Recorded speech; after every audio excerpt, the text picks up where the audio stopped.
Einen schönen guten Abend, freue mich sehr, dass Sie dabei sind. Herzlich willkommen zu unserer Sendung, die eine ungewöhnliche Sendung zu werden verspricht. Und zwar nicht nur deshalb, weil nur zwei ausgesuchte Gäste heute hier bei uns im Studio sitzen, sondern auch deshalb, weil es heute vor allen Dingen um einen gehen soll, der physisch gar nicht anwesend ist. Wir freuen uns auf ein exklusives Interview mit einem Ausnahmepolitiker, dem selbst seine Gegner bescheinigen, dass er über die Art von Charisma verfügt, die man nicht wirklich lernen kann, nämlich Barack Obama, den wir vor wenigen Tagen, und da sehen wir die Bilder, in einer Hotelsuite in Washington zum Interview getroffen haben, weil in diesen Tagen der erste Teil seiner Memoiren weltweit erscheint. Ja, und Sie beide werden uns heute ein bisschen dabei helfen, zu verstehen, was dieser weltweit umjubelte Präsident bewegt hat, aber auch, was er bis tief in die Mitte der Gesellschaft hinein in seinem eigenen Land an Widerstand und teils offenem Hass provoziert hat.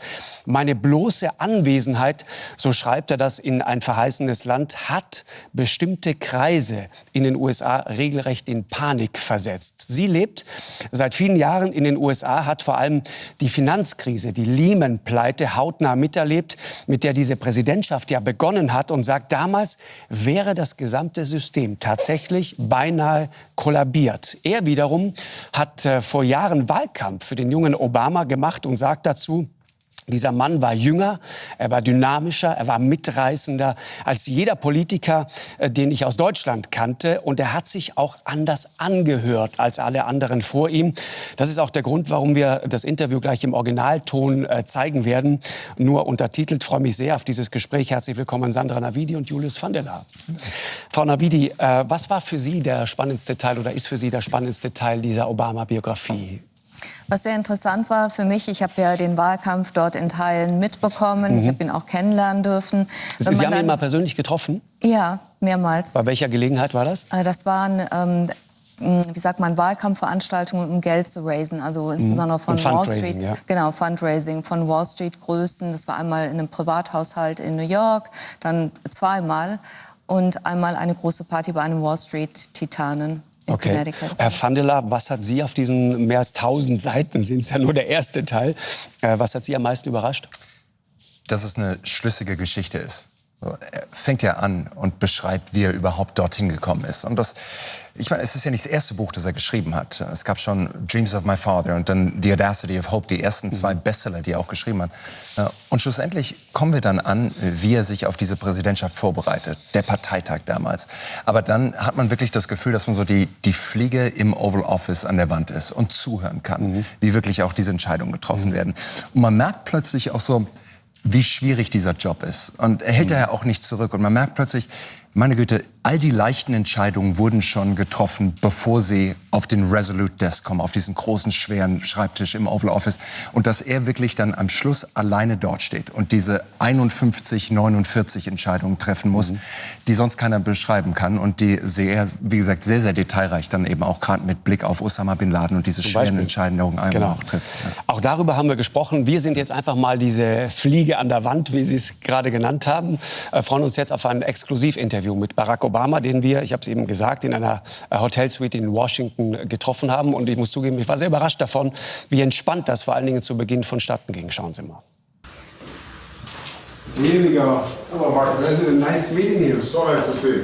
How are you? Thank you so much. How are you? I'm doing fine. This is the safest. Das ist wahrscheinlich gerade der sicherste Raum in ganz Amerika. There are probably a few safer, but it's really good to see you. Thank you so much. Which one? Welcher denn? Well, you're right. These days, the Oval Office may not be as safe. Yeah. Because a lot of people are getting sick in there. That's right. Even the Secret security, Service, right? The Secret Service, That's exactly right. Yeah. So, well, welcome. When did you arrive? On Friday. On Friday. Friday, yeah. Well, it's wonderful to have you here. Oh, thank you so much. How long have you been doing your show? Vor 12 Jahren. 12 years. Yeah. We were just talking about, wir haben gerade über Tony Blair gesprochen. Ich habe ihn mal interviewt. Und ich habe ihn gefragt, ob er den Irakkrieg bereut. No? Very massive, yeah. He didn't like the question. Er mochte die Frage nicht. Not at all. Not at all. Well, I hear that you have a wonderful viewership in Germany. So Thank you so much. You've developed a good, yeah, that's right. A good fan base. Mr. President, first of all, zunächst mal, faszinierendes Buch. Thank you so much. Great writing. Toller Stil, hat mir sehr gefallen. Die einzige kleine Sache, ich finde es ein bisschen kurz. Nur 1018 Seiten. As I said in my preface, I wish that I could have the skill of writing more briefly, but a lot happened during those years, in those early years of my presidency. Absolutely. Bevor wir anfangen, ich habe mich auf dem Flug gefragt, als ich die letzten Seiten gelesen habe, was wird er tun, wenn er am Ende weniger Bücher verkauft als seine Frau Michelle? Werden Sie das Ergebnis akzeptieren oder werden Sie vor Gericht ziehen und eine Nachzählung verlangen? I've already surrendered. I've already conceded. Michelle's book was wonderful, and the story she told about her family, I think, is something that everybody could relate to. Absolutely, absolutely. Let's go into it. Wie haben Sie diese Wahlnacht neulich erlebt, als Trump vor die Presse trat und seinen eigenen Sieg erklärte und verlangte, die Auszählung zu stoppen? Having seen how he operated during the course of the last 4 years, I was not surprised that he wasn't gracious in accepting his loss. He had already indicated that unless he won, he was not going to accept the results. But I was actually excited for Joe Biden and Kamala Harris, who I think will do an excellent job. I know them both well. They're longtime friends. I think we have a chance to restart America in a direction that is more compassionate and more rational. Das wird schwer. But it's going to be a tough job. Aber jetzt geht es darum zu restaurieren. Yeah. Sie waren eine Revolution. Trump war auch eine Revolution. Aber Biden muss es wieder aufbauen, reparieren. He has to rebuild Fix it. Yeah, and now keep in mind, as I write about in the book, I came in during a crisis period in 2008, 2009. We were going through the worst financial crisis since the Great Depression, since the 30s. And so I know what Joe will be facing. The good news is he has the experience, and I think he will have the staff around him to make good choices. And, obviously relevant to your audiences, I think Joe is very much rooted in the belief of the importance of the transatlantic relationship. And I think on foreign policy, his ability very quickly to send a signal that we are stronger when we work with our allies like Germany, I think that will be very important as well. Donald Trump verweigert bisher ja jede Kooperation. Wie haben Sie vor 4 Jahren den Übergang gestaltet? Wann haben Sie ihn angerufen? Well, I called him very late because that race was also close. Yeah. Although the interesting thing is that Hillary Clinton, I think, acknowledged by the end of that evening that she likely had lost. So I called him probably 2:30 in the morning, and congratulated him. And then I invited Donald Trump to the White House, as had been the tradition. Mm-hmm. Part of the way I looked at it was George W. Bush, despite deep disagreements on policy between me and him, was very gracious and effective in the transition process. Mm-hmm. And my goal was to duplicate that peaceful transfer of power. It's unfortunate that Donald Trump has not decided to do that. I'm not surprised that he has not decided to do that. I think that will inhibit the new Biden administration from hitting the ground running as well as it could have, because they're not getting briefings and getting clearances on intelligence and so forth that they should. But at the end of the day, on January 20th, America will have a new president and a new vice president, and that promises a new day in terms of both domestic and foreign policy. Absolutely. Wenn wir mal zurückschauen, was war einfacher, vor 12 Jahren ins Weiße Haus einzuziehen oder vor 4 Jahren auszuziehen? There's no doubt that leaving was bittersweet. It was easier to leave in the sense that I was ready after 8 years. I felt that I had run the good race. I had accomplished a lot. Not everything that I wanted, but I was very proud of the work that we had done. It was bittersweet because the person who was coming in was somebody who I knew did the opposite. Basically opposed anything I proposed, no matter what. Mm-hmm. When you leave for me at least, what I missed was the camaraderie of the team. I think it's very rare where you find yourself in a circumstance where you're under such enormous stress and you're doing so much difficult work, and you build a bond with the people that you're working with. And I was very fortunate to have wonderful staff and cabinet and advisors. And you know that you'll never have that same kind of relationship, even though they remain friends.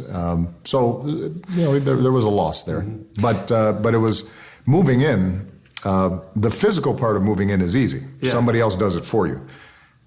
But arriving and then suddenly realizing you are in charge of You are in office. Everything. Yeah. Wann haben Sie wirklich verstanden, dass Sie jetzt der amerikanische Präsident sind? The interesting thing for me, because we had a crisis and because there was close cooperation between myself and the outgoing Bush administration, I already felt the weight of responsibility even before I was sworn into office. We were already having to coordinate to deal with what are we going to do about the banking system, how are we going to manage what is clearly going to be a massive unemployment problem. How do we, at that time, the housing market had collapsed. How are we going to deal with that? So I was already consulting with and working with the Treasury Secretary and the Federal Reserve Bank and so forth. So it was a more gradual rather than an abrupt moment. Now, the first day that you walk into the Oval Office, and you realize that anything you see in the newspapers, anything you see on TV, any problem anywhere in the world is now your problem also. That obviously gives you a momentary jolt. And I think the first... Und emotional kam die Erkenntnis in der ersten Nacht? It is interesting. I've mentioned to friends of mine, the first night that you sleep in the White House, because you brush your teeth, you do your normal routine, and then you get under the covers, and then suddenly you realize this is not my house. This is the people's house. So, you're suddenly sleeping in a museum, and that's different, I think, for a lot of world leaders, European leaders. I always used to envy the fact that many prime ministers, they keep their own home. And the official residence is really used for ceremonial purposes. Here, you really suddenly find yourself living in a completely different environment, and it was not just obviously an adjustment for me, but also for Michelle and our daughters. Wie haben Sie das Ihren Töchtern erklärt? What's going on? The good news was the girls were young enough. I think when Malia was 10, Sasha was 7. They're pretty flexible, and the one thing that Michelle was very smart about, she said, okay, we have to make sure that their rooms don't look like, the residence of Thomas Jefferson, right? So she had already arranged so that there'd be some modern furniture and that it would look more like a girl's room, a young girl's room rather than something that was in a museum somewhere. What I didn't know. Ich hatte wirklich keine Vorstellung davon, wie tiefgreifend die Konsequenzen waren. Das begann ja schon, als Sie kurzzeitig für diese 2 Monate nach Chicago zurückgekehrt sind. That's exactly. Sie beschreiben es wie Ihre eigene mobile Geisterstadt. Im Inneren der Wohnung sah alles noch gleich aus. Aber was war anders? But what was different? The biggest adjustment that you have to make psychologically, mentally, is the security bubble that you're suddenly under. And that started happening for me quite early because I was subject to more threats than previous candidates. And by the time you are officially announced as president, suddenly you are completely surrounded. So when you drive down the street, there are no cars on the street. When you no longer walk through a normal hotel lobby, you go through a back way. Scharfschützen auf den Dächern? Snipers on the rooftops and in the stairwells. Sieht man die vom Fenster aus? Well, if you're looking carefully, you might be able to spot them. But the point is that the normal interactions that you have with people suddenly changes. You're in what's called the bubble. And it's something that I never got used to. As I write about in the book, there's even 2 years into my presidency, I would still have recurring dreams where, and it was the same dream every time, where I'd be walking through a city and nobody knew who I was. And I could just, look at people or sit at an outdoor cafe and have a coffee or a drink. And that idea of being able to move through the world anonymously, that has changed. Der Verlust von Anonymität. Which is something that you don't fully appreciate until you've lost it. Now, this is not a complaint. Obviously, the privilege that you have in terms of being able to serve as president outweighs all of that. But it is something that you never, at least I never fully adjusted to. Yeah. Yeah. Das ist interessant. Und das kommt auch nicht wieder. It never comes back. It never really comes back. Never. Because now the security perimeter is smaller, but the celebrity aspects of it haven't changed. So, I used to think that once I'm done being president, now I go back to normal life. Go back to normal life. Yeah. And a couple of times I tried. I'd be in New York and I said, well, let's just walk through Central Park, or we were in Milan, and I thought, our hotel was right on the piazza, and we were going to go to a Piazza Duomo. Yeah, exactly. We were going to go and across the piazza, and suddenly there were 5,000 people around the hotel, and you realized, okay, that part of your life is gone. And now what we benefited from, we had some very good close friends who remained in our circle throughout the presidency. My mother-in-law moved into the White House. She was very much a stabilizing influence because she is not impressed with all these things. And so which is good, yeah. So Michelle and I think, did a good job of maintaining our sense of who we were and transmitting to our children, which was very important to us, a sense that, look, this is temporary. I know this seems like a strange thing, but I fully understand. You're going to have to learn how to move through the world and not think you are somehow better than anybody else. And I'm one of the great gifts. One of the things I'm most proud of coming out of the presidency is that Malia and Sasha have turned out to be wonderful young ladies. They don't feel entitled. They're kind to everybody and polite, and they work hard, and they don't have that sense of somehow privilege. But we were worried about that when we imagine. Took the job. What I didn't understand before, was ich vorher nicht wusste, war, dass Sie im Grunde 8 Jahre in diesem kleinen Raum, dem Oval Office, verbracht haben. So, you were a prisoner. Sie waren eine Art Gefangener des Oval Office. I think it was Bill Clinton who once called the White House the crown jewel of the federal penitentiary system. Okay. which is a good analogy. Now, one advantage was people came to me. I didn't have to go to them, which meant that my commute was very short. As I described at the opening of the book, you walk from the residence to your office. It takes 1 minute. Yeah. And what that allowed me to do was to be home for dinner every night.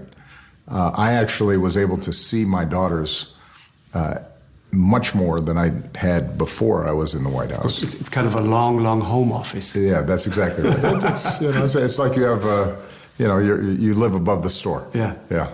Glauben Sie, Donald Trump hat seine 4 Jahre auch mehr oder weniger dort verbracht oder eher in der ersten Etage, wo der Fernseher steht? I really don't know. Let's talk about responsibility. Lassen Sie uns kurz über Verantwortung sprechen. When you describe it. Wenn Sie in diesem Amt sind, dann ist plötzlich alles Ihrs. Also auch die Kriege von George W. Bush sind plötzlich Ihre Kriege. Right. That's exactly right. And as I try to describe, I think even though the office is still the most powerful on earth, the fact is that no one president can completely start with a blank page. He, and hopefully at some point she, is inheriting a whole range of decisions that have been made by your predecessors. New circumstances arise. You spend a lot of time managing problems that you've inherited. And in my case, that was a global financial crisis. We had a war in Iraq. We had a war in Afghanistan. You spend a lot of money. Amerika gibt unglaublich viel Geld aus. $500 am Tag, unglaublich. Yeah. That's incredible. 500 million. Ja, richtig, 500 Millionen am Tag. Was denken Sie darüber? Yeah, I mean, the amount of resources and energy that were involved in Iraq and Afghanistan were so large, and unwinding it was very difficult. And in the case of Iraq, by the time I took office, we had already begun the process of staging down that war. It still took 2 more years before we were able to get U.S. troops, the majority of U.S. troops out. In the case of Afghanistan, this is a country that was very fragile to begin with. I had to make a decision to actually send more troops in temporarily in order to ensure that the Kabul government didn't collapse. And each of these decisions, as I try to describe, are imperfect. The thing that you learn as president, I think any global leader recognizes, you're often dealing with probabilities. You get a choice that maybe is 55% better, 45% worse. You don't know exactly whether it's going to work or not, and it's rarely going to work exactly as you intended. Hatten Sie jemals schlaflose Nächte wegen dieser vielen Drohnenangriffe? Well, Because da starben ja die ganze Zeit Menschen. Yeah, I will say that the weight of decisions, particularly around war and counterterrorism, always weighed on me. First and foremost, because you're committing young people who you are responsible for to the possibility of death or grievous injury. And so, I described the process of signing letters to families of those who've fallen. You never get used to that. And that stays with you. I'd often go visit the hospitals where the wounded warriors would come home and were being treated. And it was a reminder that even wars that are justified, and I thought that the Afghanistan war was justified. I disagreed with the Iraq war, but I thought after 9/11, what the Taliban had done to host al-Qaeda justified us taking those steps. Even when wars are justified, there's still a tragedy involved in any war. I never got comfortable. I never allowed myself to ignore the human costs of that. Now, I will admit, it was rare where I did not sleep because usually I was so tired by the time everything was finished that when my head hit the pillow, I'd be out because I wasn't getting that much sleep to begin with. By the end of the book, you're writing about a very... Am Ende des Buchs geht es um einen sehr seltsamen Moment im Jahre 2011. Yeah. Two guys. 2 Männer tauchen plötzlich auf. One was Osama bin Laden, the other one was Donald Trump. Right.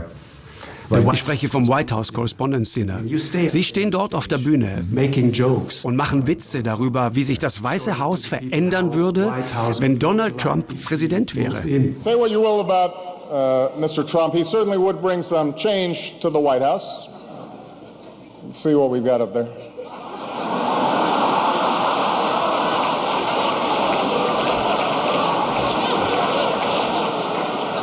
Really funny, by the way. Sehr lustig übrigens. Und gleichzeitig wissen Sie, dass in Abbottabad der Einsatz gegen Bin Laden läuft. Wie war das? So how was this situation? Well, part of the reason that I decided to end the first volume of this book at that moment, originally when I was writing, I thought that I would end with my re-election. Mm-hmm. I decided to end here because I thought that contrast indicated a theme of the book, mm-hmm.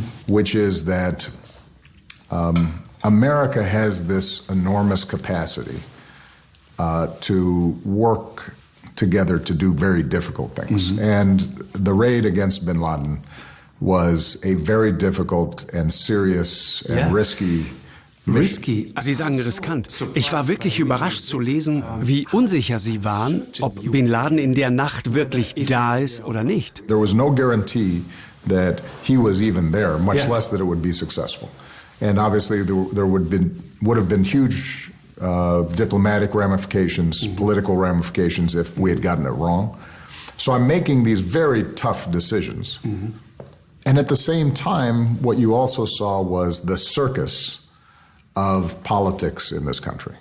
And Donald Trump at that time was promoting what came to be known as birtherism, this theory that I was not born in the United States. Haben Sie das wirklich ernst genommen? Initially, I didn't take it seriously. Tonight, for the first time, I am releasing my official birth video. No one has seen this footage in 50 years, not even me. But let's take a look.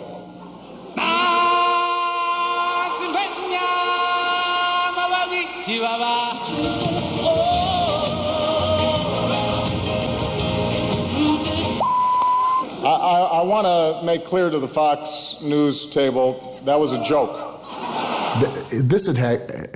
These kinds of strange conspiracy theories had been floating around on the internet for years. But what I did not expect was the media to start taking Donald Trump seriously when he promoted this. And as I recorded in that chapter, the anger and frustration I felt in having to spend time or see my staff spend time answering these ridiculous charges at the same time as we are trying to focus on a mission in which Navy SEALs, very brave and skilled individuals, are risking their lives. Und gleichzeitig diese enorme soziale Kluft im eigenen Land. Sie schreiben, dass schon 2007 vollkommen klar war, dass die amerikanische Wirtschaft mehr Ungleichheit produziert als jedes andere westliche Land auf der Welt.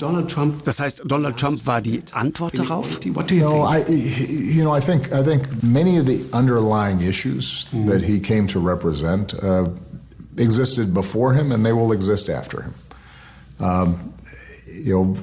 In the United States, there has always been a dueling set of ideas. We have the Declaration of Independence and the idea that all people are created equal, but we also had slavery, and we also had women not being able to vote, and people without property not being able to vote, and Native Americans who had no rights that were recognized in a serious way. And part of the story of America is this battle between those who want to include more people in this idea of we the people and broaden our democracy and broaden our economy to give opportunity to all people, and those who think, no, those privileges belong to a few people, but not all people. And oftentimes that's along the fault line of race. But it's also class.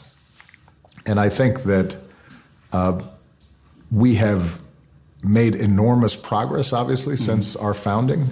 My presidency represented, in part, that expansion of the idea of democracy. But it didn't solve all these problems that were there. And Donald Trump and many in the Republican Party have oftentimes tried to exploit the continuing tribal frictions that exist in our society to their own advantage. And I think that what is also true is that there are a lot of blue-collar, working-class, white, rural voters and those outside the cities who resented and were frustrated by globalization, shifts in technology, cultural changes, demographic changes. That's not unique to the United States. We see that in Europe as well. And, it is one of the responsibilities, I think, of those of us who think of ourselves as progressive, to have better answers for how do we create an economy in which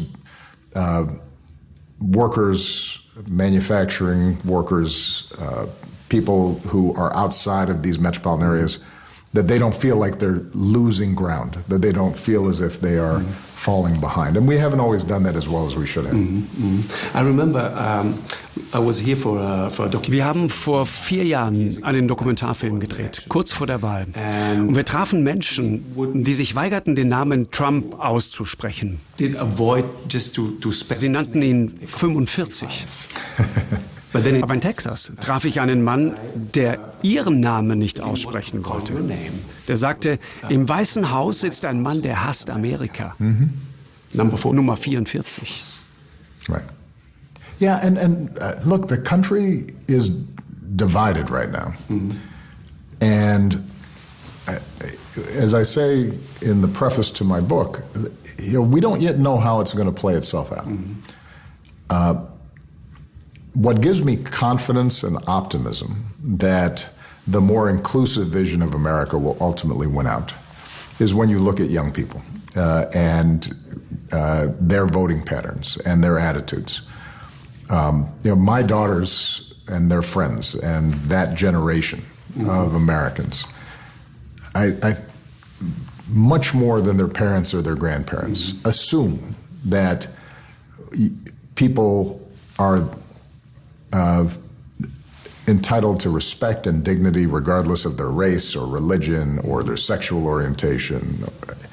And so you saw that in part during the summer after the murder of George Floyd and the protests against police actions and excessive violence against black men, that the protests were not just made up of African Americans. They were made up of people from all walks of life. And that, I think, is the future of America.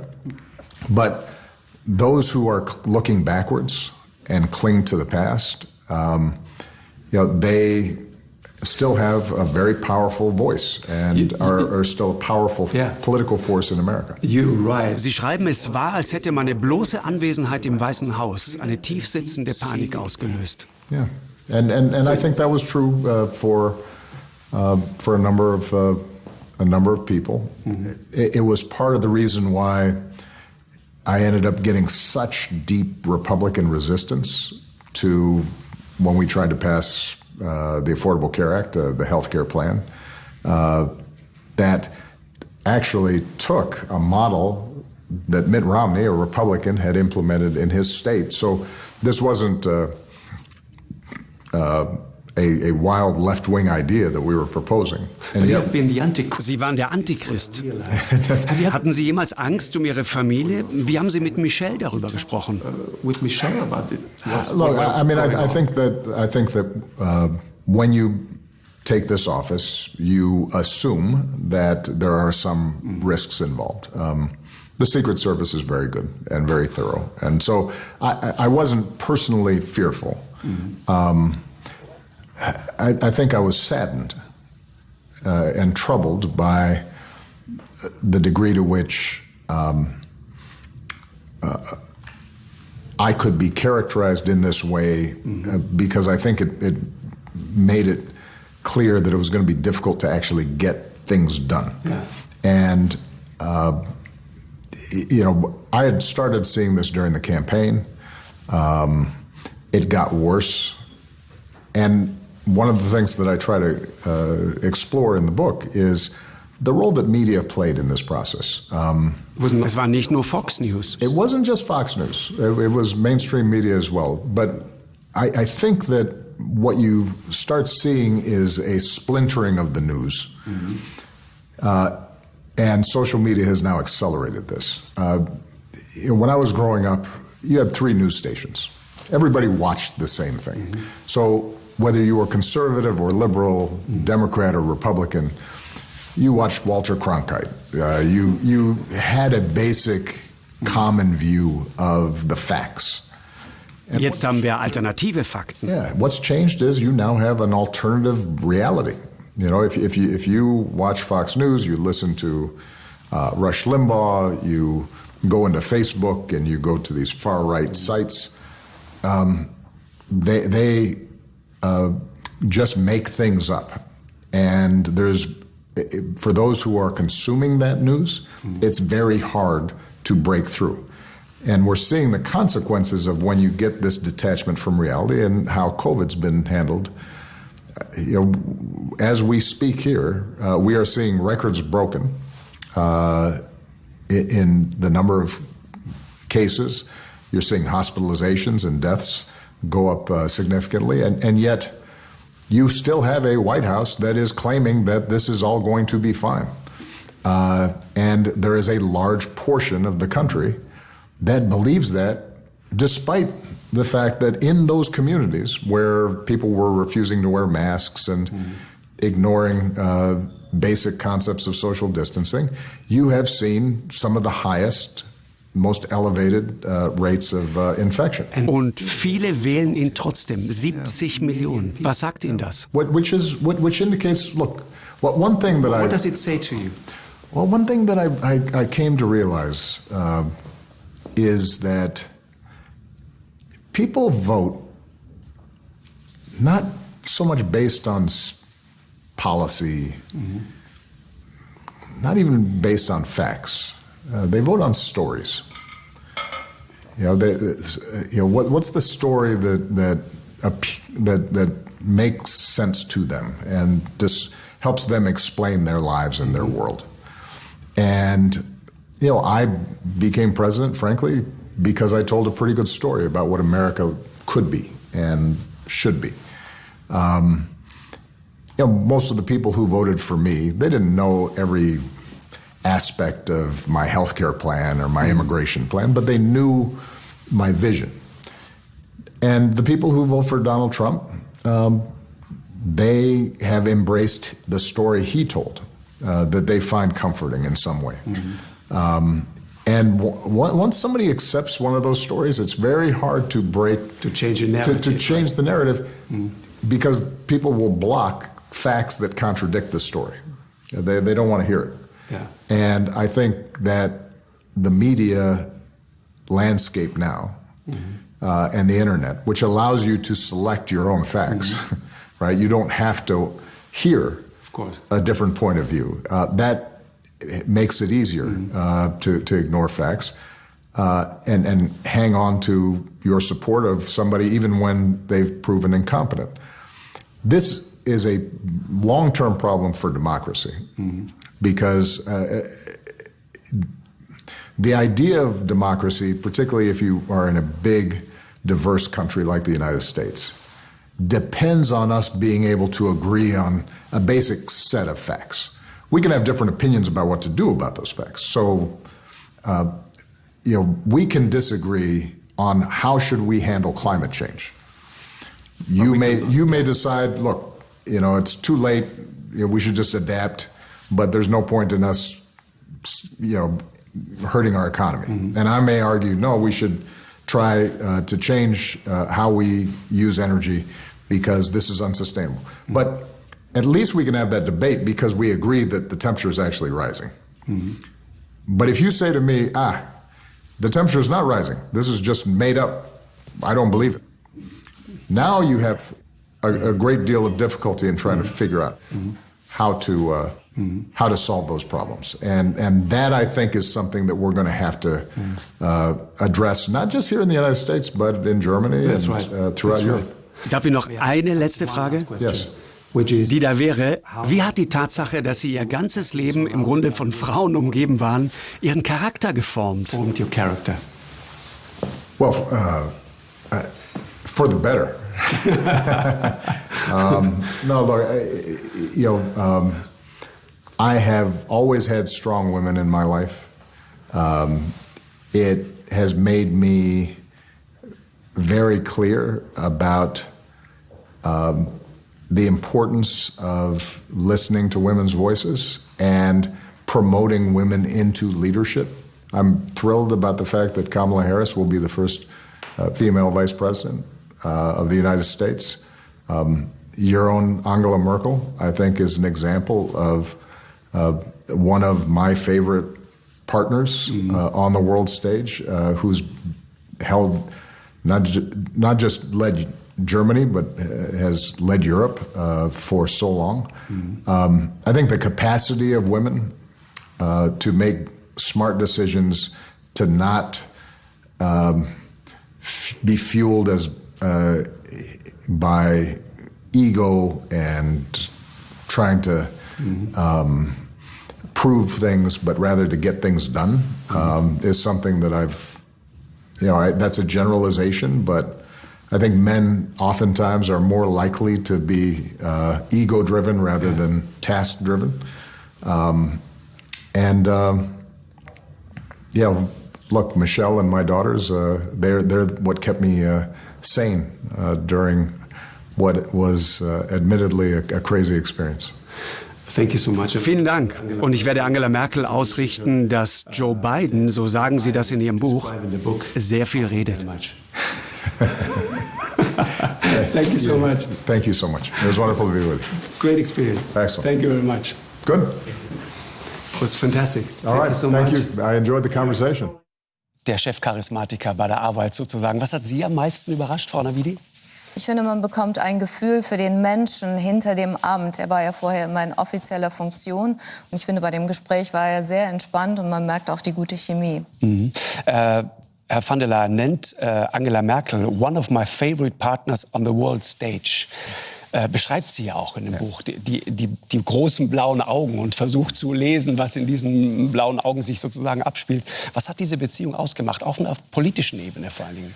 Naja, ich meine, diese Beziehung vom transatlantischen Verhältnis unter George W. Bush und Angela Merkel war extrem angespannt. Und ich glaube, dass da am Anfang natürlich auch noch Skeptizismus dabei war, wie es natürlich auch weitergeht. Nachdem Obama zu Beginn auch gesagt hat, dass der Fokus natürlich auch erstmal Richtung Asien gehen würde.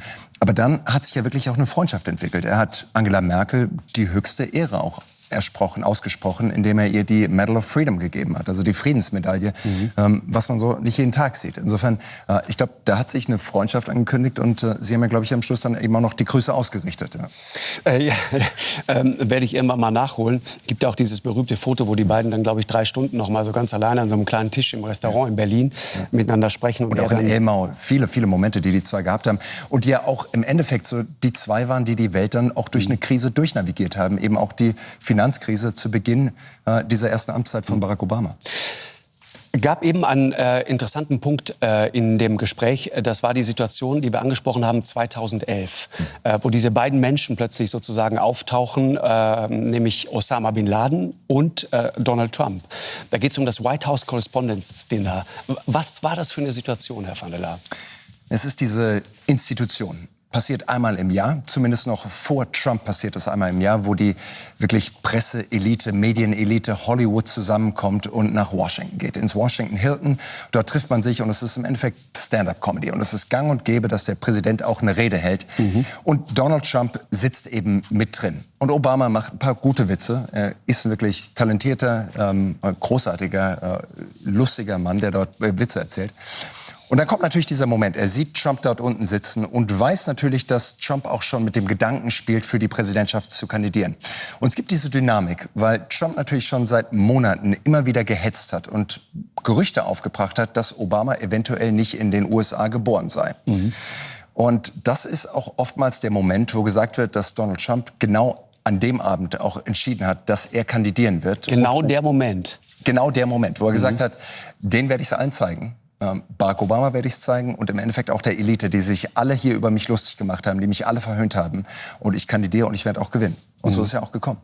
Also 2011, ein ganz markanter Moment. Wir schauen einmal ganz kurz rein. Er hat auch selbst gerade darüber gesprochen, weil ja im Hintergrund auch die Jagd auf Osama Bin Laden ablief. Ne? Also die Mission in Abbottabad, die ging sozusagen gerade über die Bühne parallel zu diesem Dinner. Und oben steht der Präsident, der bestens gelaunt und scheinbar relativ frei von Sorgen von der Leber weg erzählt und lästert über Donald Trump. Wir hören mal kurz rein. Tonight, for the first time, I am releasing my official birth video. No one has seen this footage in 50 years. Not even me. But let's take a look.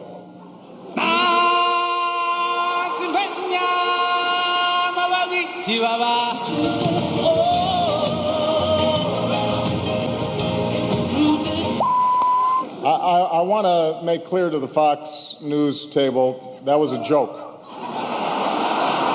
Donald Trump is here tonight, but no one is happier, no one is prouder to put this birth certificate matter to rest than the Donald. And that's because he can finally get back to focusing on the issues that matter. Like, did we fake the moon landing? What really happened in Roswell? And where are Biggie and Tupac?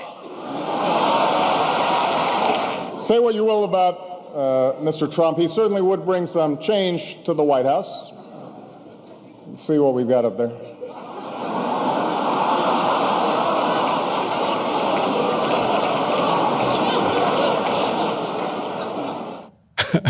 Was für ein wahnwitziger Moment. Das klingt im Nachgang wie eine düstere Prophezeiung.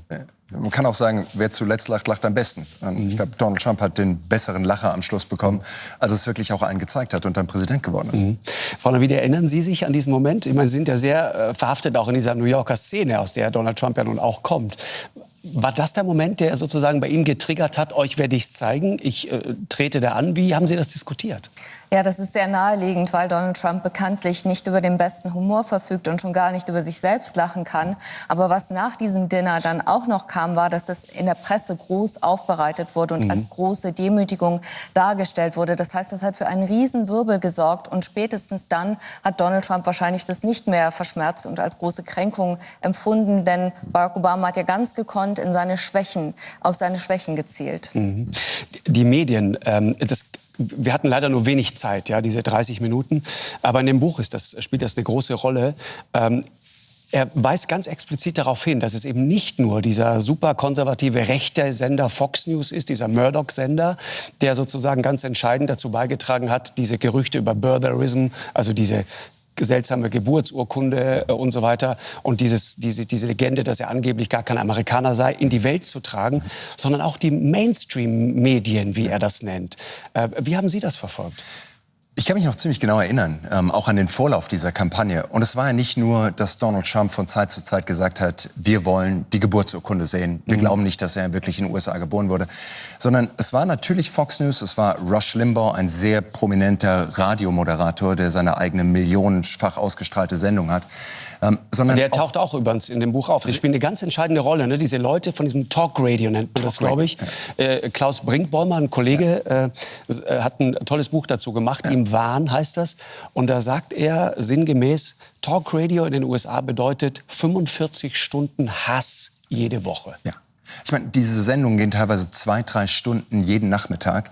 Und man kann sich das auch wirklich so vorstellen, dass da jemand sitzt vor dem Mikrofon und einfach erzählt und teilweise auch wirklich Hasstiraden vom Stapel lässt. Und mittlerweile sieht man das auch auf der anderen Seite, dass auch Linke und auch Progressive anfangen damit. Aber was ich bemerkenswert fand in diesem 2012er Wahlkampf damals auch schon, dass das eben auch dort schon gekippt ist. Es war nicht nur bei den Hardcore-konservativen Kanälen, bei Fox News und bei anderen, sondern es hat auch dort schon den Weg ins Internet reingefunden. Und damals hat die Kampagne eben auch schon gemerkt, was für ein Momentum das kreiert, wie viel Hass und Energie auch auf der rechten Seite damit auch schon geschürt wird, dass auch wirklich die Obama-Administration sich gezwungen gefühlt hat, die komplette Geburtsurkunde auch zu veröffentlichen, was man sich auch erstmal vorstellen muss, dass das dann noch nötig war, um da auch einen Dämpfer davor zu setzen. Ja, und es gibt einen interessanten Fakt in dem Zusammenhang, wenn man das nicht glaubt, vor allen Dingen auch wenn man die Washington Post zum Beispiel sich heute anschaut, die ja ganz minutiös mitgezählt hat, wie oft Donald Trump gelogen hat. Es war eine Einladung der Washington Post, so beschreibt er es auch Kennedy. In dieser Biografie, die dazu geführt hat, dass Donald Trump an dem Abend im Weißen Haus gesessen hat. Der saß am Tisch der Washington Post. Absolut.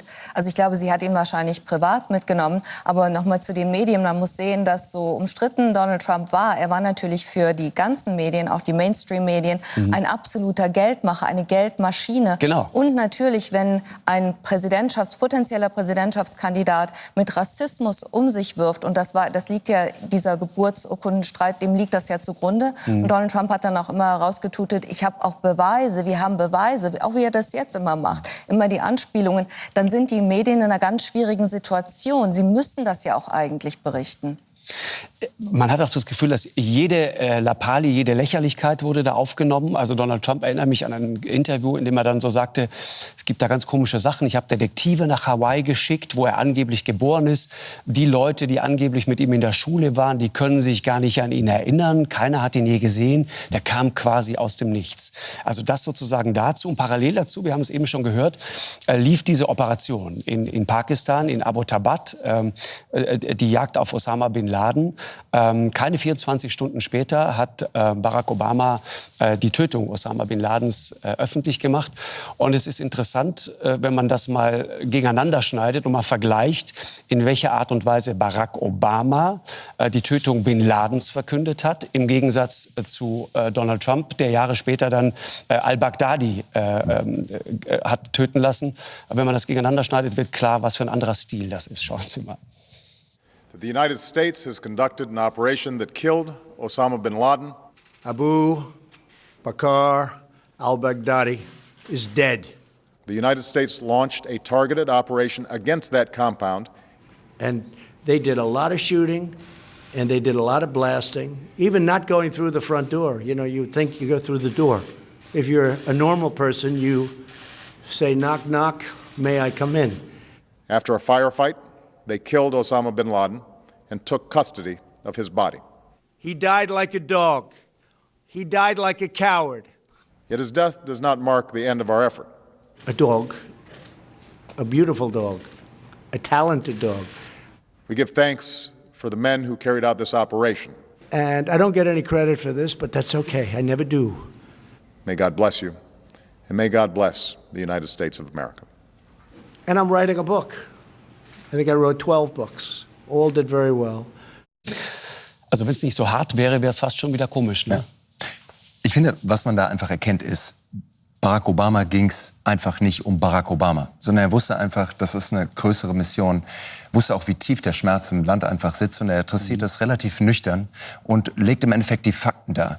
Und bei Donald Trump, wie oft hat er das Wort I benutzt auch dort? Also ich bin dafür verantwortlich, ich habe dafür gesorgt, dass er zur Rechenschaft gezogen wurde. Und ich glaube, das zeigt einfach was über die Persönlichkeit von Barack Obama, die auch jetzt noch mal, wenn man das Interview gehört hat, doch irgendwie auch noch mal an andere Zeiten in Amerika erinnert. Sie haben, ich habe das eingangs zitiert, Herr van der Laar, gesagt, als ich den damals erlebt habe, da war mir klar, der ist anders. Der redet anders, der erzählt andere Dinge, der ist in der Lage, eine große Erzählung von Politik überhaupt zu entwickeln. Das hat er ja auch in dem Interview gesagt, dass es weniger um die nackten Fakten geht, sondern es geht darum, eine Erzählung zu bieten den Leuten. Das heißt, die Leute für irgendetwas zu begeistern. Wo war das, bei welcher Gelegenheit haben Sie ihn damals gehört? Das erste Mal, als ich wirklich von Barack Obama gehört habe, war auf dem Parteitag der Demokraten 2004. Das war so sein Coming-to-Life-Moment. Ja. So das erste Mal von einer wirklich großen Bühne. Ja, auf dem Parteitag, John Kerry sollte nominiert werden.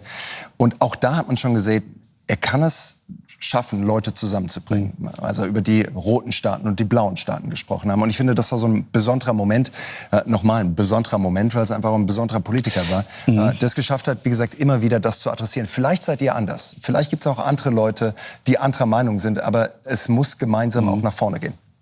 Vielleicht hören wir da einmal ganz kurz rein. Ist deswegen interessant, weil man das Gefühl hat, da redet ein Präsidentschaftsbewerber, was er gar nicht war 2004.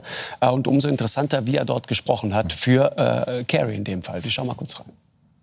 Now, even as we speak, there are those who are preparing to divide us. The spin masters, the negative ad peddlers, who embrace the politics of anything goes.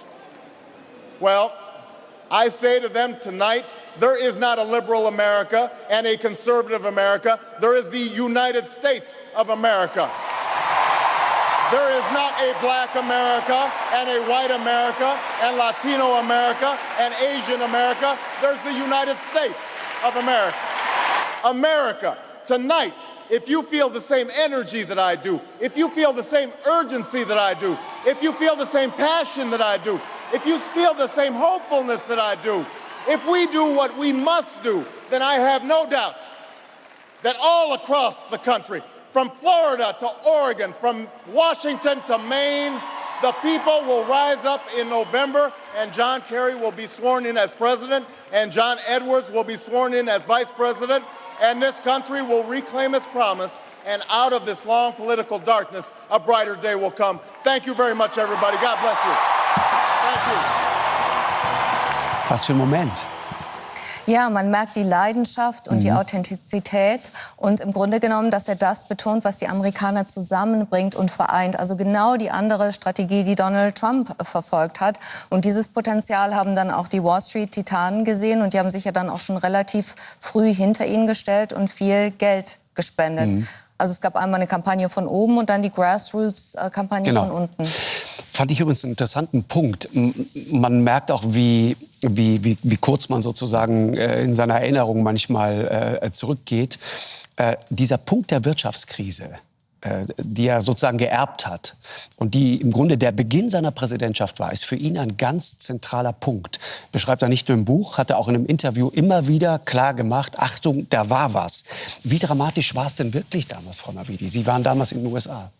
Ja, es hätte nicht dramatischer sein können. Also das Bewusstsein vor Ort war, das System kann zusammenbrechen. Und in New York, Manhattan ist ja eine Insel, das ist dann so ein kollektives Bewusstsein. Also die Stimmung war so negativ. Wir haben uns wirklich gefragt, wird es noch fließend Wasser geben? Werden wir noch Elektrizität haben? Wirklich? Also es war eine ganz existenzielle Angst. Und ich war 2008 das erste Mal bei dem Treffen des Internationalen Währungsfonds in Washington, wo die Führungsriege da war. Hinter den Kulissen habe ich sie miterlebt und ich hatte dann Hoffnung, habe gedacht, die können einen beruhigen. Die haben einen Masterplan, wie man die Probleme löst und sie haben da die ganzen Spitzen von der Zentralbank und Finanzminister und so weiter erlebt, wie die selbst Angst hatten und Panik in der Stimme, in der Mimik und sie haben gespürt, es drohte auch ihnen zu entgleiten. Was ist da eigentlich genau passiert? Kann man das aus heutiger Sicht noch mal so in wenigen Sätzen mal erklären? Kann man das verstehen? Es kam einiges zusammen. Also im Wesentlichen war es das Platzen einer Immobilienblase, weil im Nachgang der Dotcom-Blase von 2001 gab es sehr viel billiges Geld, es gab sehr viel Liquidität im Markt. Das ist in Immobilien geflossen, die stiegen immer mehr im Wert. Die Leute haben sich mehr verschuldet und im Laufe dieser Dinge wurden die Kreditvoraussetzungen gesenkt. Also es wurde immer leichter, an Kredite zu kommen. Beispiel der Kellnerin in Las Vegas, die ein Jahresgehalt von $30.000 hat und sich ein Haus kauft mit einer Hypothek von $800.000. Im Ernst, das war die Dimension? Das waren die Dimensionen. Und die Banken haben das benutzt, um diese Hypotheken zu bündeln, haben das in Wertpapiere aufgeteilt. Und dann gab es noch eine weitere Stufe, dass diese Wertpapiere eingelagert wurden in Fonds. Und die wurden in verschiedenen Risikotranchen verkauft an Versicherungen, auch deutsche. Das habe ich hier dann zum Teil auch mitbekommen, mitbearbeitet bis 2001. Und so wurde Risiko immer weiter ausgelagert, bis keiner mehr einen Überblick hatte. Ich wollte gerade sagen, das ist bis heute nicht wirklich zu verstehen, was da... Ich glaube, selbst die Profis haben gar nicht kapiert, welche Art von Produkt sie da irgendwann mal hatten. Also Ben Bernanke, der ehemalige Chef der Federal Reserve, der hat ein Buch geschrieben. In seinem Buch hat er gesagt... Federal Reserve ist die amerikanische Notenbank. Zentralbank, ne? ja. Ich hatte überhaupt gar keine Ahnung von den außerbilanziellen Vehikeln, die die Banken hatten, wo diese Schrottpapiere gelagert waren. Wer wusste das nicht? Das wusste der nicht. Jeder hat in seinem Silo operiert. Und deswegen war es für Obama auch sehr wichtig, und dafür ist er sehr kritisiert worden, Finanzprofis auch aus den Banken, und die von Banken kamen oder aus der Hillary-Regierung zu sich zu nehmen, weil kein anderer Mensch hätte da mehr durchgeblickt. Das heißt, das Establishment, von dem du weißt, da gibt es von unten diese Bewegung, die haben ein Problem mit denen da oben. Und es gibt Leute wie Donald Trump, die schüren diese Erzählungen, wir da unten gegen die da oben. Genau die musst du dir dann holen, weil ein anderer das nicht lösen kann. Richtig. Und ich finde, es besteht eine gewisse Parallelität zwischen dem damaligen Moment und dem jetzigen. Weil schlussendlich war es damals 2008 in dieser Transition Period, also nachdem Obama gewählt wurde, bevor er dann auch eingeschworen ist, hat eben diese Finanzkrise schon massiv gebrodelt. Und dasselbe passiert natürlich jetzt auch mit Joe Biden, der nach dieser massiven oder noch während dieser Corona-Pandemie auch dort eine massive Finanzkrise, wahrscheinlich sogar noch größer als die 2008er Finanzkrise, auch erbt von seinem Vorgänger. Und auch natürlich jetzt wieder zu den genau selben Charakteren, den Finanzprofis von damals auch wieder schaut und die auch wieder in seine Administration mit reinnehmen will, nur jetzt eben auch ordentlich Gegenwind von der demokratischen Basis bekommt, von Alexandria Ocasio-Cortez, der jungen Kongressabgeordneten. Die sehr weit links steht. Sehr weit links steht und sagt, dieselben, wie Gene Sperling zum Beispiel, dieselben Leute können wir nicht nochmal ins Weiße Haus lassen, weil die schon auch wieder zurück zu dem alten Modell gehen, das uns, wie gesagt, in dieses Problem mit reinbekommen. Wenn wir gerade dieses Foto hier sehen, ich meine, so unterschiedlich die politisch waren, er hat es ja auch gerade gesagt, George W. Bush und er, aber dieser Übergang, diese Transition, das hat gut funktioniert, die haben zusammengearbeitet. Wenn man jetzt in Washington ist, hat man das Gefühl, dieses ganze Weiße Haus, das ist eine Welt für sich, das ist komplett verbarrikadiert, ich habe das kaum wiedererkannt, du kannst nur noch erahnen ungefähr, wo der Präsident im Moment wohnt, das heißt, da hat Politik Angst vor dem eigenen Volk, das ist die Situation da gerade. Wie soll das denn vonstatten gehen, jetzt dieser Übergang? Ja, und ich meine, wir haben jetzt schon gesehen, die Biden-Kampagne, beziehungsweise jetzt die Biden-Transition möchte ja anfangen. Die hätten gerne Zugang zu den ganzen Ministerien. Die hätten auch gerne ein Presidential Daily Briefing, also das Briefing-Book, das der Präsident und auch der President-elect, der zukünftige Präsident auch bekommt. Das ist damals alles von George W. Bush zu Obama wirklich par excellence gelaufen. Beschreibt ja auch Barack Obama immer wieder. Genau. Und auch die Obama-Administration hat alles dran gesetzt, Donald Trump mit den besten Informationen auch auszurüsten, weil er wusste, wie schwer der Job auch sein würde. Nichtsdestotrotz, ich glaube, viel kann auch eben Joe Biden jetzt schon vorbereiten und sagen, welche Leute will ich in welche Ämter mit reinbekommen, was müssen wir auch gegebenenfalls ab Tag 1 zur Not auch per Dekret durchsetzen, was zum Beispiel auch Konjunkturpakete betrifft. Insofern, glaube ich, kann man viel vorbereiten, aber schon einige Aspekte. Ich glaube, da wäre es hilfreich gewesen, diese Kooperation zwischen den beiden unterschiedlichen Administrationen noch zu bekommen. Wir haben das, Frau Navidi, eben auch in dem Interview, wie gesagt, wegen der Kürze der Zeit nicht weiter vertiefen können, aber dennoch kurz angesprochen. Er schreibt das auch so und sagt, schon 2007, also vor Beginn der Präsidentschaft, war klar, wie tief diese Kluft in den USA ist und dass die Ungerechtigkeit in den USA größer ist als in jedem anderen westlichen Land. Hat sich daran bis heute irgendwas geändert oder muss man sagen, an dem Punkt ist auch Barack Obama gescheitert? In dem Punkt ist Barack Obama gescheitert, denn die Politikmaßnahmen, die man benötigte, um die Krise wieder unter Kontrolle zu bekommen, insbesondere auch die Maßnahmen der Zentralbank Federal Reserve, also die lockere Geldpolitik, die hat im Wesentlichen dazu beigetragen, dass die Spaltung immer größer geworden ist und dass wir jetzt nicht nur eine Vermögens- und Einkommensungleichheit, sondern vor allen Dingen auch eine Chancenungleichheit haben, dass die soziale Mobilität völlig unterwandert ist. Das sind übrigens Bilder, die ich am Wochenende in Washington gemacht habe, auf dieser großen Demonstration. Wenn man mal diese Gesichter sieht, dann sieht man diese Wut, wobei mein Gefühl war, vielleicht können wir noch ein paar mehr davon zeigen, es ist nicht nur Wut, Herr van der Laar, sondern es ist vor allen Dingen auch so eine tiefe Verzweiflung. Und interessant auch, viele Schwarze, viele Latinos, also das ist mitnichten eine homogene Bewegung. Richtig. Und das haben wir jetzt auch in den ersten Datenanalysen nach dieser Wahl gesehen, dass gerade auch bei People of Color, bei Afroamerikanern, natürlich auch die Wahlbeteiligung nicht nur nach oben gegangen ist, sondern dass auch Donald Trump seinen Stimmanteil gerade auch bei Latinos ausbauen konnte. Und das zeigt, glaube ich, auch, dass sie schon auch gefragt haben, wer hat mehr für mich gemacht in den letzten 4 Jahren? Wem habe ich auch irgendwie das Vertrauen geschenkt, dass es mir vielleicht auch finanziell ein bisschen besser geht? Und ich glaube, da beschreibt auch Barack Obama in dem Buch oftmals, dass er gerne noch mehr gemacht hat, was man aber auch dazu sagen muss, er war auch in vielerlei Hinsicht geknebelt von den Republikanern, nachdem er dann auch 2010 nach den ersten Kongresswahlen die Mehrheit verloren hat. Eine Situation, die mit einer hohen Wahrscheinlichkeit Joe Biden jetzt auch haben wird. Der erste Präsident seit über 100 Jahren, der ins Weiße Haus kommt, der erste Demokrat, der nicht die Mehrheit im Abgeordnetenhaus und auch im Senat haben wird. Das wird eine große Herausforderung für ihn sein. Das ist interessant. Es gibt so eine Stelle, fällt mir gerade ein, da sagt Václav Havel zu Barack Obama, diese überbordende Erwartung, dieses Gefühl, da kommt der nächste Messias. Das ist etwas, daran wirst du scheitern. Er sagt, glaube ich, wörtlich, das ist eine Falle. Ich erinnere mich an diese ganzen Wahlkampfauftritte. So, Barack Obama kommt auf die Bühne und es war Hope and Change und Yes we can. Und ich glaube, wir können uns alle an diesen Moment erinnern. In Berlin, als während des Wahlkampfs 250.000 Leute an die Siegessäule gegangen sind. Wir saßen damals in Missouri und konnten es kaum glauben. Wir haben irgendwie mit 15.000 oder 20.000 Leuten gerechnet. Und ich glaube, Barack Obama war damals eine enorme Projektionsfläche für ganz viele, die auch so enttäuscht waren von diesen 8 Jahren George W. Bush. Auf der ganzen Welt, aber vor allem eben auch in Amerika. Und die gesagt haben, jetzt wird das auch wirklich anders. Und er beschreibt es ja in einem Interview, wo er auch sagt, ich habe so eine Hypothek aufgesetzt bekommen. Nicht nur mit den beiden Kriegen, aber eben auch durch diese Finanzkrise, dass überhaupt nicht alles möglich war. Natürlich habe ich 20 Millionen Amerikanerinnen und Amerikanern die Gesundheitsreform gegeben und auch eine Gesundheitsversicherung bekommen. Aber viele Leute sind auf der Strecke geblieben. Und wie gesagt, da glaube ich, braucht es auch einiges an Reflexion. Wir sehen es da auch. Das ist ja auch die Reflexion, die im Buch durchaus durchkommt. Absolut, ja. Ein Teil, der dort nicht auftaucht, ist dann wahrscheinlich Bestandteil des zweiten Teils, ist der Versuch, die Waffengesetze zu verändern. Immer wieder diese Schulmassaker und auch dann Reden dazu. Man einen Barack Obama gesehen hat, der sehr, sehr bewegt war, zum Teil bis zu Tränen gerührt. Wie haben Sie das in Erinnerung, Frau Navidi? Ja, das war der totale Albtraum, der ja auch mit steter Regelmäßigkeit wiederkommt in den Vereinigten Staaten. Und diese Wehrlosigkeit, dass man davor steht und absolut nichts machen kann, weil den Amerikanern fast nichts heiliger ist als dieses Waffenrecht, selbst wenn Grundschulkinder en masse erschossen werden, das war schon extrem frustrierend. Wobei, das wusste ich nicht, auch das wird in dem Buch beschrieben, das fand ich interessant, auch aus europäischer Sicht. Wir stehen ja immer davor und sagen, wie kann das sein, dass die das nicht mal verändern? Eine große Mehrheit der Amerikaner ist offensichtlich in Umfragen sehr wohl bereit, das zu verändern. Warum passiert es denn dann nicht? Ja, weil die Kongresswahlkreise so geschnitten sind, dass doch Republikaner eine unheimliche Mehrheit haben. Und wir haben es ja jetzt auch wieder gesehen.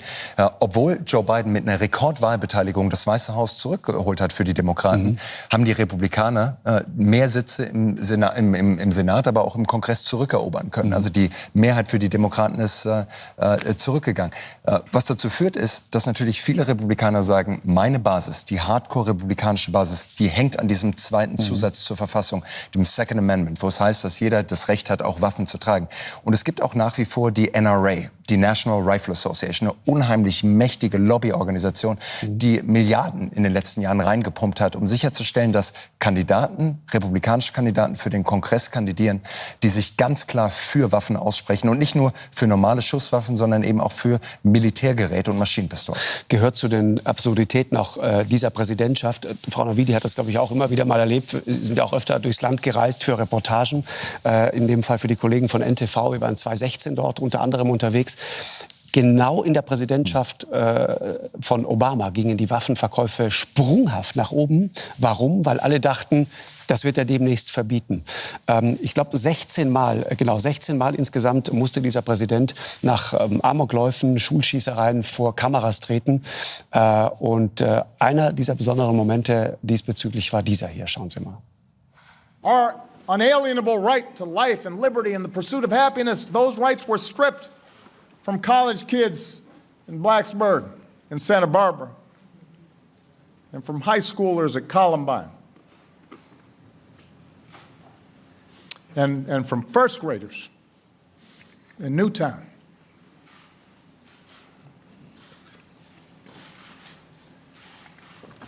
First graders.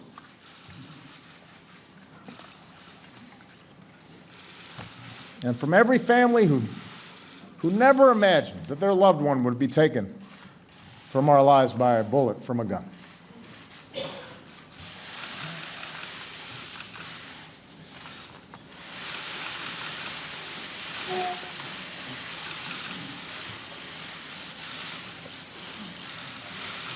Every time I think about those kids, it gets me mad. And by the way, it happens on the streets of Chicago every day.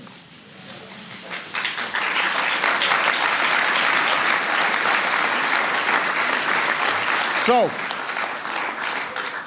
all of us need to demand a Congress brave enough to stand up to the gun lobby's lies. All of us need to stand up and protect its citizens.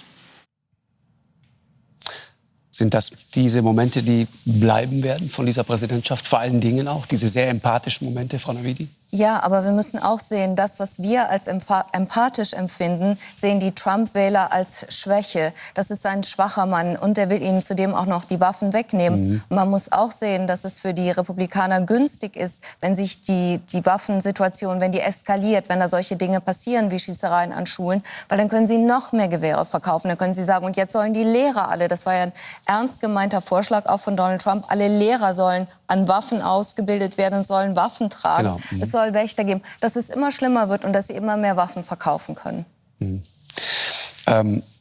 Julius van der La, was bleibt für Sie von diesem Präsidenten? Es gibt einen unheimlich guten Satz, ich finde, das ist der beste Satz des ganzen Buches. Er stammt von seiner Mutter. Seine Mutter sagt zu ihm wortwörtlich, Barack, pass auf, das Leben ist wahnsinnig kompliziert, das Leben ist wahnsinnig komplex, aber genau das macht es so interessant. War er einer von denen, die in der Lage waren, diese Komplexität, auch gerade unserer Welt, zu vermitteln oder nicht?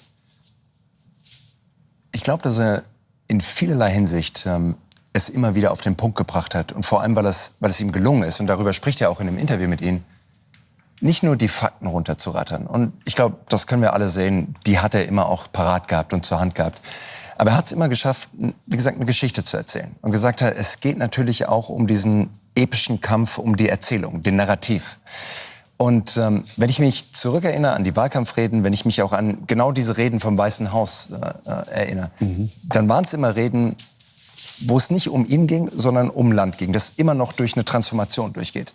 Und nochmal, wenn ich die Präsidentschaft, diese 8 Jahre von Barack Obama anschaue, dann war das eine historische Präsidentschaft. Nicht nur, weil er der erste, wie gesagt, Person of Color, der erste Afroamerikaner in diesem Amt war, sondern weil es, glaube ich, auch einen anderen Blick auf dieses Land war und ein anderer Blick auf die Politik.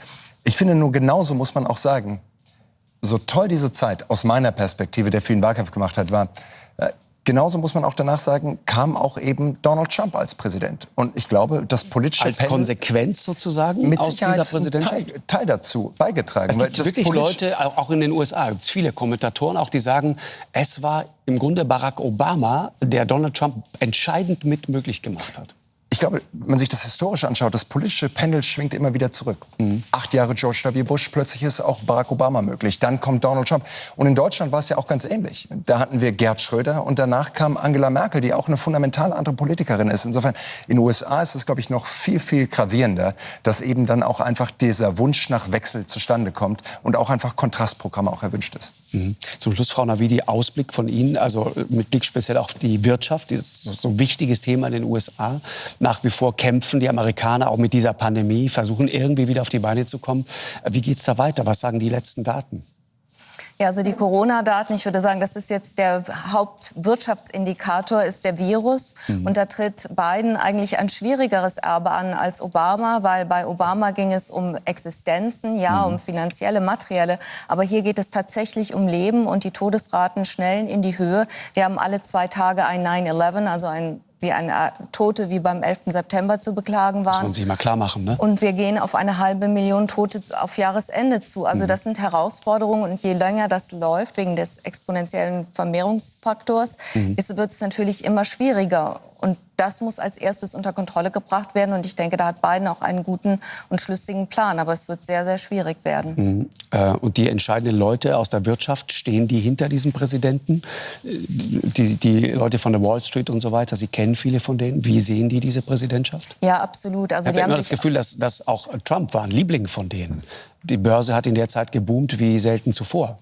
Ja, aber sie haben jetzt alles mitgenommen unter Trump, was sie konnten. Und er wird ihnen jetzt zu unberechenbar. Und sie haben für Biden auch sehr viel mehr gespendet als für Donald Trump. Okay. Also sie stehen voll hinter Biden, auch weil er einen schlüssigen Wirtschaftsplan hat, weil er ein sehr kompetentes Team hat von Mitgliedern, die ihnen auch bekannt sind. Also da können sie auch direkt andocken. Und er hat auch ein sehr gutes Konjunkturprogramm, wo es um Infrastruktur geht, alternative Energien und diese ganzen Dinge. Also da kann man drauf bauen. Vielleicht sollten wir rausgehen mit so einem letzten kleinen Clip, der neulich im Wahlkampf entstanden ist, weil es auch so ein bisschen diese Lässigkeit zeigt von Barack Obama. Wir haben es eben schon gesehen bei diesen Reden, einen tollen Humor, ist ein charismatischer Redner und hat so diese Lässigkeit eines Sportlers. Die hat er immer noch, die verströmt er auch immer noch. Und wir schauen einmal ganz kurz rein, bitte.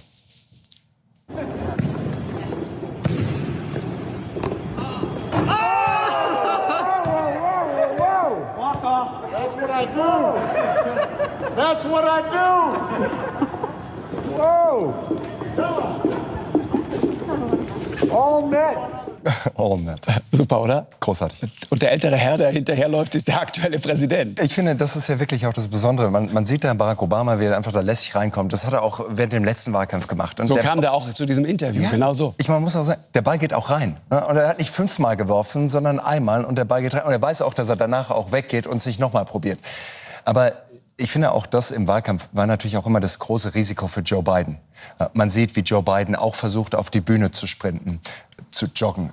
Und man sieht natürlich auch dort den Kontrast zwischen diesem immer noch extrem jungen, dynamischen Barack Obama und dann natürlich auch Joe Biden, der deutlich älteren Version, der eine noch größere Hypothek hat, wie wir gerade festgestellt haben. Was glauben Sie, wird Biden Obama nach wie vor anrufen, wenn es irgendwo brennt? Das weiß ich nicht. Also wahrscheinlich wird Obama sich da zurückhalten, obwohl ich weiß es nicht genau. Aber ich würde sagen, er ist ein absoluter Ausnahmemensch und das merkt man auch und die besondere Strahlkraft. Und ich glaube, für Biden war das auch ein bisschen eine Gratwanderung, also die Strahlkraft mitzunehmen, aber eben auch nicht so sehr, dass sie von Biden zu viel ablenkt und wegnimmt. Also, wirklich spannende politische Biografie. Erster Teil, sehr, sehr dickes Buch, aber in einer großartigen Übersetzung. Übrigens, ganzes Übersetzungsteam war da dran, habe ich gesehen. Und es ist wirklich gelungen. Bedanke mich ganz, ganz herzlich bei Sandra Navidi und bei Julius Vandela. Das hat Spaß gemacht. Jetzt die Kollegen vom Heute-Journal Update. Wir sind am Dienstag wieder für Sie da. Bis dahin. Dankeschön. Tschüss.